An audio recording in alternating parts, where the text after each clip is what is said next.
Medical കോഡിങ്ങിലെ global toppers. Yes guys, ഇന്നത്തെ നമ്മുടെ ഡിസ്കഷൻ ആ ത്രിമൂർത്തികളെ പറ്റിയാണ്.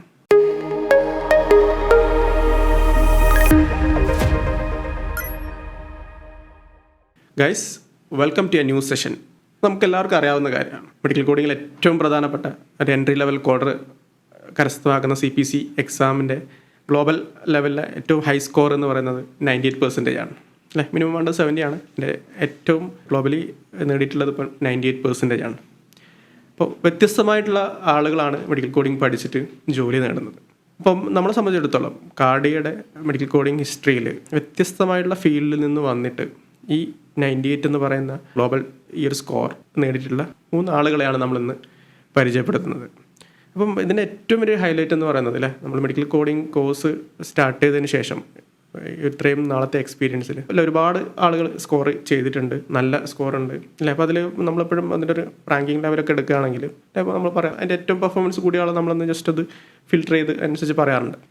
സ്കോറിൽ യാതൊരു എന്താ പറയുക, ബേസിക്കലി ഇതിൽ സ്കോർ എത്രയും 70% മിനിമം വേണമെന്നുള്ളത് മാത്രമേ ഉള്ളൂ. പിന്നെ ബേസ്ഡ് ഓൺ നമ്മുടെ ഇൻ്റർവ്യൂ പെർഫോമൻസ് ഒക്കെയാണ് ജോബിലേക്ക് പോവുക. ബട്ട് ഇതിൻ്റെ സ്കോർ ഏറ്റവും മാക്സിമം ലെവൽ, ഏറ്റവും നല്ല സ്കോറിലേക്ക് എത്താൻ സ്റ്റുഡൻസ് അതിൻ്റെ മാക്സിമം ലെവൽ എഫേർട്ട് എടുത്തിട്ട് ആ രീതിയിൽ ഫോക്കസ് ചെയ്ത് വർക്കൗട്ട് ചെയ്യാറുണ്ട്. അപ്പോൾ അങ്ങനെ ഈ ഒരു 98% സ്കോർ നേടിയിട്ടുള്ള 3 ആളുകൾ അല്ലേ, നമ്മുടെ കടയുടെ സ്വന്തം ത്രിമൂർത്തികൾ. അപ്പോൾ അവർ, ഞാനിതിൻ്റെ ഏറ്റവും വലിയൊരു ഹൈലൈറ്റ് എന്ന് പറയുന്നത്, 1 is from medical background, 1 is from life science background, 1 is from non life science background. ഇതിൻ്റെ ഇതിലൊന്നും കൂടാതെ ഇതിൻ്റെ മറ്റൊരു ഹൈലൈറ്റ്സ് എന്ന് പറയുന്നത്, ഇതിലേറ്റവും ഫസ്റ്റ് ഈ ഒരു 98 എന്ന് പറയുന്ന സ്കോർ അച്ചീവ് ചെയ്തിരിക്കുന്നത് നോൺ ലൈഫ് സയൻസ് ഗ്രാജുവേറ്റ് ആയിട്ടുള്ള റമീസ എന്ന് പറഞ്ഞ സ്റ്റുഡൻ്റാണ്. ആൾ BA ഇംഗ്ലീഷാണ് ഗ്രാജുവേറ്റ്. അപ്പം അല്ലേ 98% സ്കോർ ചെയ്ത് ഏറ്റവും സ്റ്റാർട്ട് കൊടുത്തിട്ടുള്ള ആൾ ഇയാളാണ്. അതിനുശേഷമാണ് എന്താ പറയുക, നമ്മുടെ നിഹാല എന്ന് പറഞ്ഞുള്ള ഒരു ലൈഫ് സയൻസ് MSc മൈക്രോബയോളജി കഴിഞ്ഞുള്ള ആൾ 98% സ്കോർ വാങ്ങുന്നത്.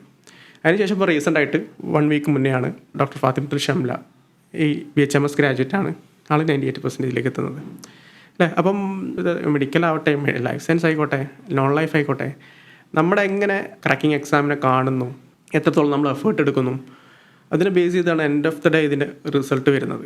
ഇതിൽ ഈ ഒരു റിസൾട്ടിലെ ഈ ഒരു 98% ഈ പറയുന്ന വ്യത്യസ്തമായുള്ള ആളുകൾ നേടിക്കഴിഞ്ഞപ്പോഴും ഇതിൽ തന്നെ കറക്റ്റ് ഫിഗർ ഔട്ട് ചെയ്യാൻ നമുക്ക് പറ്റുന്നുണ്ട്. എന്താണ്, ഇൻസ്റ്റെഡ് ഓഫ് നമ്മുടെ ക്വാളിഫിക്കേഷൻ അപ്പുറമായിട്ട് എന്താ പറയുക, ഈ വിത്ത് എനി സ്ട്രീമിലുള്ള ആളുകൾക്കും ഇതിൽ എക്സാം ക്രാക്ക് ചെയ്യാനോ, ഇതിൽ എന്താ പറയുക ഈ ഒരു ലെവലിലോട്ടേക്കുള്ള സ്കോറിലേക്കെല്ലാം എത്താനോ ഒന്നും യാതൊരു തടസ്സങ്ങളും ഇല്ല അല്ലേ. നമ്മൾ പറയല്ലേ, ഇതിൻ്റെ ബേസിക് പെർസെൻറ്റേജ് വേണം നമുക്ക് 70 ആണ്. 70 ഇപ്പോൾ ഇനഫ് ഉണ്ടെങ്കിൽ എന്താ പറയുക, നമ്മൾ സർട്ടിഫൈഡ് ആയി. പിന്നെ അതിൻ്റെ മുകളിലേക്ക് നേടിക്കഴിഞ്ഞാലൊക്കെ ആ ഒരു കാൻഡിഡേറ്റിനെ കാലിബർ ഇതൊക്കെ അനുസരിച്ച് അവർ നല്ല പെർഫോം ചെയ്ത് സ്കോർ അച്ചീവ് ചെയ്യുന്നതാണ്. അപ്പം ഇത് നമ്മുടെ അല്ല ബേസിക് നമുക്ക് ഈ ഒരു സ്കോർ കിട്ടിക്കഴിഞ്ഞാൽ പിന്നെ നമ്മൾ എന്താ പറയുക ഇൻ്റർവ്യൂ കാര്യങ്ങളൊക്കെ ക്രാക്ക് ചെയ്യുന്ന ആ ഒരു ഇതിലേക്ക് പോയി കഴിഞ്ഞാൽ വളരെ എളുപ്പത്തിൽ നമുക്ക് എന്ത് ജോബിലോട്ടേക്ക് എത്താൻ പറ്റും. ഞാൻ പറഞ്ഞു തന്നതാണ്, ഇൻസ്റ്റെഡ് ഓഫ് നമ്മുടെ ക്വാളിഫിക്കേഷൻ നമുക്ക് ആ രീതിയിലേക്ക് ഇതിൽ CPC ക്രാക്ക് ചെയ്യാനും ഇത് പറ്റും എന്നുള്ളതിന് ഏറ്റവും വലിയ എക്സാമ്പിളാണ് ഈ 3 പേരും. ഇതിൽ CPC ഫസ്റ്റ് ഈ 98% ഗ്ലോബൽ ടോപ്പറൊക്കെ സ്റ്റാർട്ട് ചെയ്തത് ഒരു നോൺ ലൈഫ് കാറ്റഗറിയിലെ സ്റ്റുഡൻറ്റ്, അതിന് ശേഷം ലൈഫ് സയൻസ് മെഡിക്കൽ എല്ലാവരും വന്നു. അപ്പം അതൊന്നും അല്ല, ബേസിക്കലി എന്താ പറയുക, നമ്മളിതിനെങ്ങനെ ഫോക്കസ് ചെയ്യുന്നു എന്നതിനെ ഡിപ്പെൻഡ് തന്നെയാണ് ഇതിൻ്റെ എൻഡ് ഓഫ് ദി ഡേയിലെ റിസൾട്ട് എന്നുള്ളതാണ്. അപ്പോൾ അതാണ് ഇതിൻ്റെ നിന്ന് നമുക്ക് കറക്റ്റ് ഫിഗർ ഔട്ട് ചെയ്യാൻ പറ്റുന്നത്. അപ്പോൾ അത് നിങ്ങൾക്ക് കാണാം, BHMS ആയാലും മൈക്രോബയോളജി ആയാലും BA ഇംഗ്ലീഷ് ആയി കഴിഞ്ഞാലും any graduate can study medical coding. എന്താ പറയുക, അതിലൊരു തർക്കമില്ല. നമ്മുടെ പ്ലേസ്മെൻറ്റ് ഹിസ്റ്ററിയിലും എല്ലാം നിങ്ങൾക്കത് കാണാൻ കഴിയും. എങ്ങനെയാണ് നമ്മൾ ഈ കോഴ്സിനെ കാണുന്നു, കോഴ്സ് ഫോക്കസ് ചെയ്ത് ഫിനിഷ് ചെയ്ത് എക്സാം പ്രിപ്പറേഷനിൽ അല്ലെങ്കിൽ ക്രാക്കിങ്ങിലോട്ടേ പോയി ഇപ്പം എല്ലാ തരത്തിലുള്ളയും ടെക്കിൻ്റെ സപ്പോർട്ടോട് കൂടി തന്നെ നമുക്കിതിന് എന്താ പറയുക വളരെ ഒരുപാട് പോസിബിലിറ്റീസ്, ഒരുപാട് ഓപ്ഷൻസിലൂടെ നമുക്കിത് ക്രാക്ക് ചെയ്തിട്ട് എന്താ പറയുക ഒരു നല്ലൊരു മെഡിക്കൽ കോഡിങ് ഒരു എൻട്രി ലെവൽ കോഡർ, നമ്മൾ പറയാറുണ്ട് എൻട്രി ലെവൽ കോഡർ കെറ്റർ ആരംഭിക്കുന്ന സർട്ടിഫിക്കേഷനാണ് CPC. ആ CPCയിൽ നമ്മളിതിലൊരു എൻട്രി ലെവലാണ്, കെറ്ററിൽ നമ്മൾ ആരംഭിക്കുന്നേ ഉള്ളൂ. അപ്പം അങ്ങനെ കെറ്ററിൽ ആരംഭിച്ച ഒരു സർട്ടിഫിക്കേഷൻ നേടിയിട്ടുള്ളതാണ് അല്ലേ. ഇതിന് ശേഷം നമ്മൾ പറയാറുണ്ട് ഒരുപാട് സർട്ടിഫിക്കേഷൻസ് ഉണ്ട് മെഡിക്കൽ കോഡിങ്ങിൽ. അപ്പോൾ അതൊക്കെ നമ്മൾ നീഡ് അനുസരിച്ച് നമ്മൾ മുന്നോട്ടേക്കില്ല, IP പോലെ ഓഡിറ്റിംഗ് പോലെ നമുക്ക് എക്സ്ട്രാ നമുക്ക് എന്ത് ചെയ്യാം, എക്സ്പീരിയൻസ് അനുസരിച്ചിട്ട് GCC കാര്യങ്ങൾ പോകുന്ന ആളുകൾക്ക് ഓഡിറ്റിംഗ് എല്ലാം ആഡ് ചെയ്യാറുണ്ട്, IP ഒക്കെ ആഡ് ചെയ്യാറുണ്ട്, അങ്ങനെയുള്ള സ്പെഷ്യാലിറ്റികൾ ആഡ് ചെയ്യും. ഇവിടെ തന്നെ ഓപ്പർച്യൂണിറ്റീസിന് വേണ്ടി IP ആഡ് ചെയ്യാറുണ്ട്. അപ്പം ഒരുപാട് ഓപ്ഷൻസ് നമുക്കതിലുണ്ട്. അപ്പോൾ അങ്ങനെയുള്ള ഓപ്ഷൻസിലേക്ക് അല്ലേ വെക്കാനുള്ളത് ഏറ്റവും ബേസിക് എൻട്രിയാണ് ഈ ഒരു CPC പോലുള്ള സർട്ടിഫിക്കേഷൻസ്. അത് നമ്മൾ പറയാറുണ്ട്, പഠിക്കാനും എടുക്കാനും ഏറ്റവും എളുപ്പമുള്ള സർട്ടിഫിക്കേഷൻസ്. ആ ഒരു എന്താ പറയുക CPC ക്രാക്കേഴ്സ് ഇപ്പോൾ ഈ പറഞ്ഞ വ്യത്യസ്തമായുള്ള സ്ട്രീമിൽ നിന്ന് വ്യത്യസ്തമായ സ്ഥലങ്ങളിൽ വ്യത്യസ്തമായ ക്വാളിഫിക്കേഷനിൽ വ്യത്യസ്തമായ കാർഡിയയിൽ പഠിച്ചിട്ടുള്ള ആളുകൾ, അപ്പോൾ അതിനനുസരിച്ചുള്ള അവരുടെ end of the result same. കാർഡിയയുടെ ട്രെയിനിങ് ആണെങ്കിലും കാർഡിയയുടെ എന്താ പറയുക അവരുടെ എടുത്തിട്ടുള്ള എഫേർട്ടെല്ലാം റിഫ്ലക്റ്റ് ചെയ്ത് ആ തരത്തിലായിട്ട് അത് നമുക്ക് എന്ത് ചെയ്യാൻ പറ്റി, കറക്റ്റ് അനലൈസ് ചെയ്യാൻ പറ്റി. അപ്പോൾ ഇതാണ് സക്സസ്ഫുള്ളി എന്താ പറയുക നമ്മൾ വളരെ പ്രൗഡായിട്ട് ഷെയർ ചെയ്യാൻ പറ്റുന്ന ഒരു മൊമെൻ്റാണ്. നമ്മളപ്പോൾ അതിപ്പോഴും നമ്മൾ പറയാറുണ്ട്, ആർക്കും പഠിക്കാമെന്ന് പറയുമ്പോഴും എന്താ പറയുക ഒരു എക്സാമ്പിൾ ഈ ഒരു കോളത്തിലേക്ക് ഫിനിഷായത് എന്താ പറയുക ലാസ്റ്റിലത്തെ ഒരു വീക്കിലാണ്.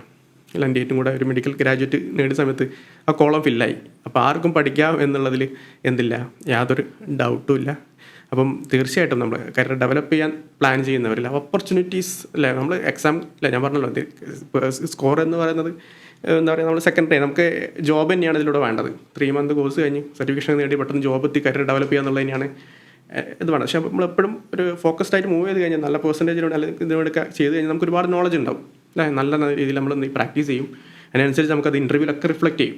അപ്പോൾ അത് ഒരു മിനിമം പെർസെൻറ്റേജിനല്ല, എപ്പോഴും നമ്മളിപ്പം ഹൈ പെർസെൻറ്റേജ് ഫോക്കസ് ചെയ്ത് കഴിഞ്ഞാലാണ് അതിൻ്റെ തൊട്ടടുത്തേക്ക് നമുക്ക് എന്താ പറയുക എത്താൻ കഴിയുക. ആ തരത്തിൽ നമ്മുടെ പ്രിപ്പറേഷൻസും എല്ലാം നമ്മൾ എന്ത് ചെയ്യുക, ഫോക്കസ് ചെയ്യുക. അപ്പോൾ എല്ലാവരും ഇനി എന്ത് ചെയ്യണം, മിഷൻ 99 ആണ് നമ്മുടെ നെക്സ്റ്റ് എന്താ പറയുക മിഷൻ എന്ന് പറയുന്നത്. അപ്പോൾ അത് ടാർഗറ്റ് എന്താ ചെയ്യുക അച്ചീവ് ചെയ്യുക.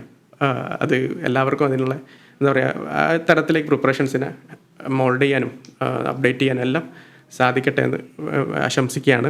അപ്പോൾ ഒരു വളരെ പ്രൗഡ് ടൈമിൽ ഈ ഒരു ഇൻഫർമേഷൻ നിങ്ങളായിട്ടൊന്ന് ഷെയർ ചെയ്യണമെന്ന് തോന്നി. അപ്പം കാർഡിയയുടെ ഗ്ലോബൽ ടോപ്പേഴ്സ് എന്ന് പറയുന്നത് നമ്മുടെ ഈ പറഞ്ഞ ത്രിമൂർത്തികൾ 3 പേരിലേക്ക് ഇനിയും ആളുകൾ വരട്ടെ.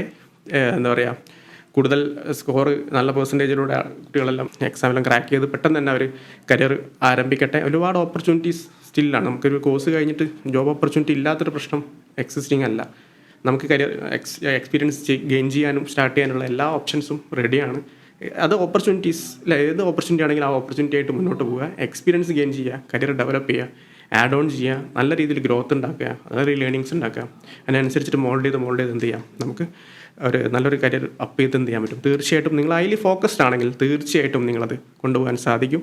അപ്പോൾ എല്ലാവർക്കും എന്താ പറയുക ഈ ഒരു എക്സാം ക്രാക്ക് ചെയ്യാനും കരിയർ മുന്നോട്ടേക്ക് നല്ല രീതിയിൽ ഡെവലപ്പ് ചെയ്യാനും കഴിയട്ടെ എന്ന് ആശംസിക്കുകയാണ്. ഈ പറഞ്ഞ പോലെ എസ്പെഷ്യലി 3 പേർക്ക് നമ്മുടെ സൈഡിൽ നിന്ന് സ്പെഷ്യലായിട്ടും നമ്മുടെ ഗൈഡൻസ് സൈഡിൽ നിന്ന് എന്താ പറയുക അവർ പലതരത്തിലുള്ള സക്സസ് സെലിബ്രേഷനൊക്കെ കഴിഞ്ഞതാണ്. എന്നാൽ കൂടെ വൺസ് അഗെയിൻ കൺഗ്രാറ്റ്സ് പറയുകയാണ്.